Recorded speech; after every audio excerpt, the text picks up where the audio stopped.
ശബ്ദമലിനീകരണത്തിനെതിരെ ബോധവൽക്കരണ ക്ലാസ് നടത്തി. LSWAKയുടെ സഹകരണത്തോടെയാണ് ക്ലാസ് സംഘടിപ്പിച്ചത്. ACP അഞ്ജലി ഭാവന നേതൃത്വം നൽകി. ഞാനിപ്പം പറയുന്ന ചില ക്ഷേത്രങ്ങൾ കണ്ടിട്ടുണ്ട്.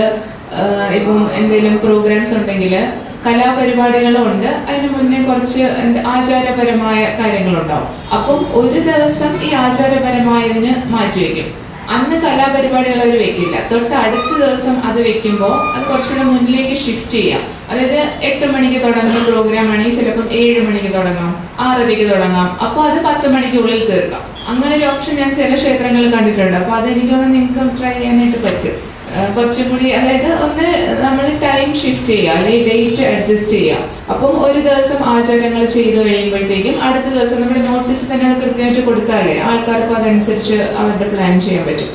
ശബ്ദമലിനീകരണത്തിനെതിരെ കേരള ഹൈക്കോടതിയുടെ ഉത്തരവ് നടപ്പാക്കുന്നതിനായാണ് ക്ലാസ് സംഘടിപ്പിച്ചത്. 2 ബോക്സാണ് അനുമതിയുള്ളത്, 300 മീറ്ററാണ്. ഇതൊക്കെ ലംഘിച്ചാണ് നമ്മൾ പ്രവർത്തിക്കുന്നത്. അത് ഒരു കാര്യം. രണ്ടാമതായിട്ടുള്ള കാര്യം എന്ന് പറഞ്ഞു കഴിഞ്ഞാൽ നിലവിലിപ്പോൾ എല്ലാവരും ബോക്സ് ആണെന്നാണ് പറയുന്നത്. പഴയ കോളാമ്പി നിരോധിച്ചിരിക്കുന്നത്. കോളാമ്പി സൂക്ഷിക്കാൻ പോലും പാടില്ല. കോളാമ്പി സൂക്ഷിച്ചാൽ തന്നെ നമുക്ക് പോലീസിന് അത് പിടിച്ചെടുത്ത് കേസ് രജിസ്റ്റർ ചെയ്യാം. ആര് സൂക്ഷിച്ചാലും നിരോധിച്ചിരിക്കുന്ന ഒരു സാധനം സൂക്ഷിക്കാൻ പോലും പാടില്ലാത്തത് പോലും നമ്മൾ കെട്ടിവെച്ച് പ്രവർത്തിപ്പിക്കുകയാണ് പതിവ്. ACP അഞ്ജലി ഭാവനയുടെ നേതൃത്വത്തിലായിരുന്നു ക്ലാസ് സംഘടിപ്പിച്ചത്. LSWAK കരുനാഗപ്പള്ളി മേഖലാ കമ്മിറ്റിയുടെ സഹകരണത്തോടെ ടൗൺ ക്ലബ്ബിലാണ് ക്ലാസ് നടത്തിയത്. News bureau, Karunagappally.